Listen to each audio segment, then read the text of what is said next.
Wajib bagi setiap individu untuk mengenal nasab Rasulullah baik dari pihak ayah maupun dari pihak ibu.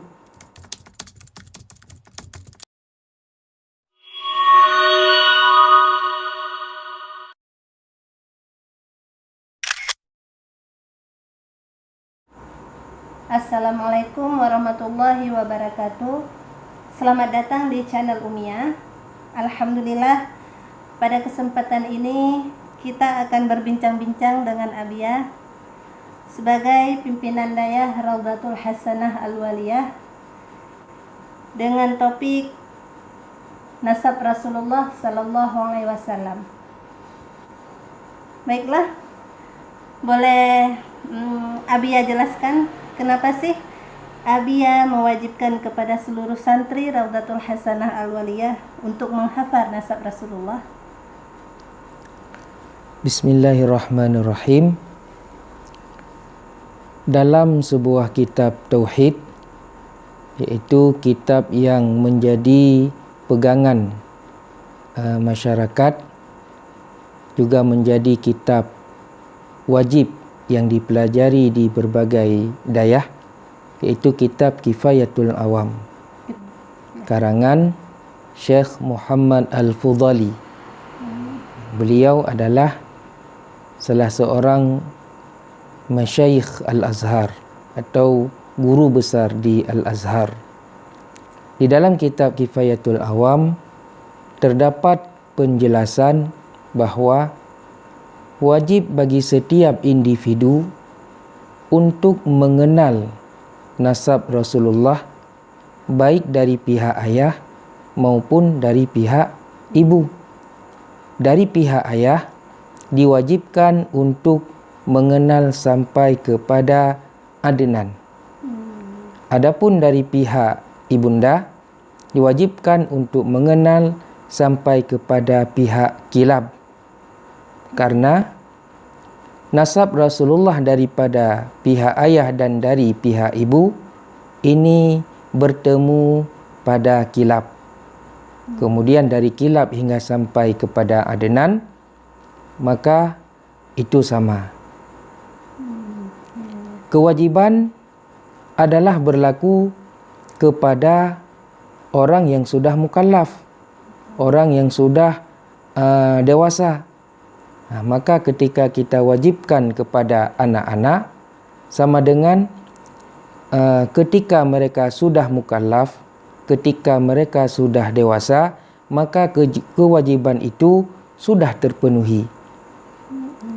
Kemudian di samping itu,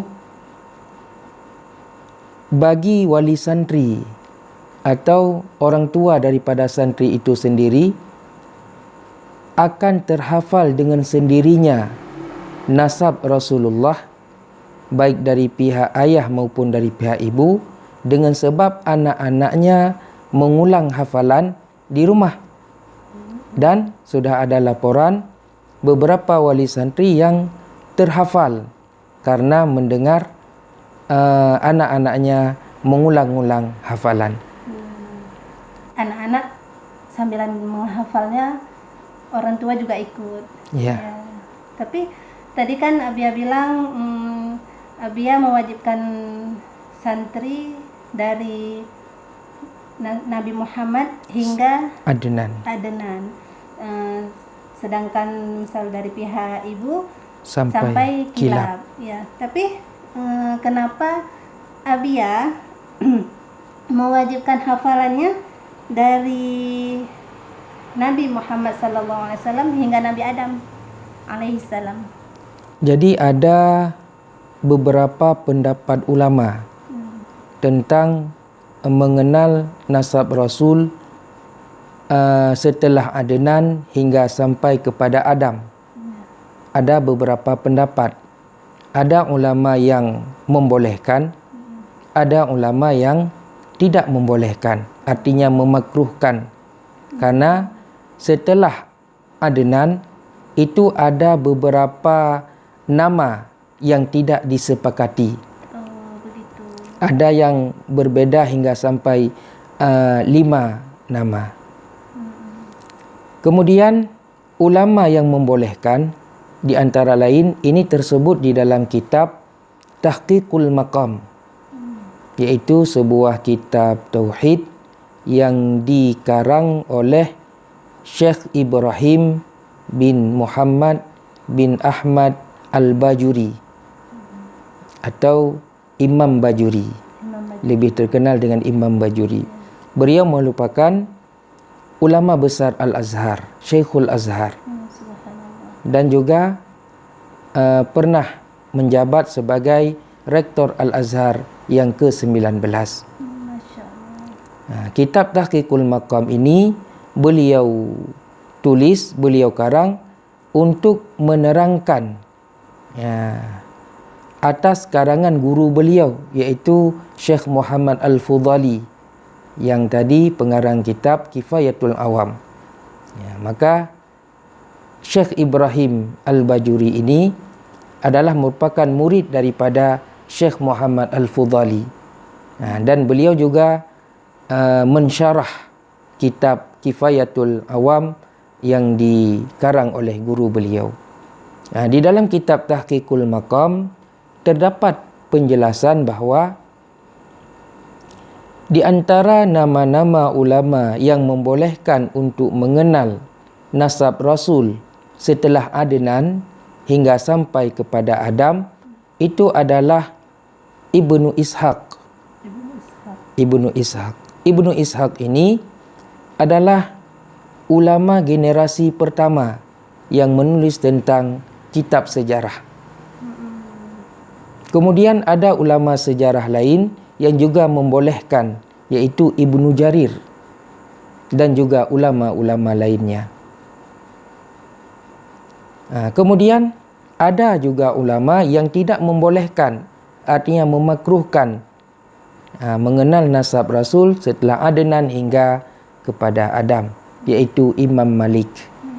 Karena alasan beliau ada nama-nama yang tidak disepakati di dalam silsilah nasab tersebut.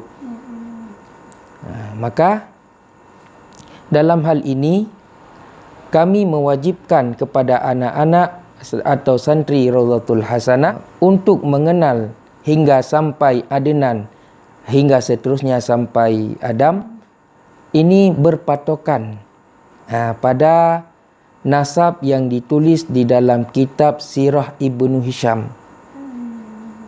Kitab Sirah Ibnu Hisham ini adalah ulama generasi kedua dalam penulisan sejarah. Kitab Sirah, kitab sejarah karya Ibnu Hisham ini merupakan referensi yang valid dan referensi yang diakui, yang menjadi rujukan utama ulama-ulama sejarah setelahnya. Maka nama-nama silsilah Rasulullah yang kami kutip itu terdapat di dalam kitab Sirah Ibnu Hisham. Subhanallah. Berarti dengan Abia menghafalkan anak-anak nasab Rasulullah sallallahu alaihi wasallam mempunyai referensinya ya Abia ya. Dan semoga wali santri juga ikut terhafal. Alhamdulillah. Karena kewajiban ini berlaku untuk setiap individu yang sudah mukallaf. Tujuan utama adalah kepada yang sudah dewasa. Dalam hal ini adalah wali daripada santri. Ya. Baik, terima kasih kepada Abia. Terima kasih kepada pengunjung. Assalamualaikum warahmatullahi wabarakatuh.